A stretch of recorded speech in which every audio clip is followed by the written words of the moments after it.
Bütün dinləyicilərimizi salamlayıram. Sizinlə mənim Sona Bunina. Bugün artıq mart ayında hər zaman olduğu kimi öz vaxtımızda yenidən sizi salamlayıram və hər birinizə uğurlu gün və ən əsası uğurlu yol arzulayıram. Çünki bizi izləyən və dinləyən əsasən dinləyicilərimiz və izləyicilərimiz adətən avtomobillərdən bizi dinləyirlər. Hər birinizə açıq yol arzulayıram. Biz bugün nədən danışacağıq? Bilirsiniz ki 8 Mart Beynəlxalq Qadınlar Gününə çox az qalıb.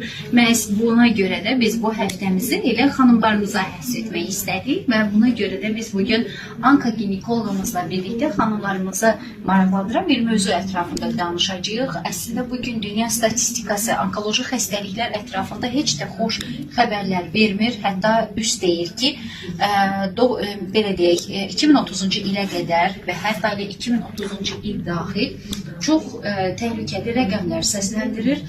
Deyir ki, hal-hazırda 18 milyon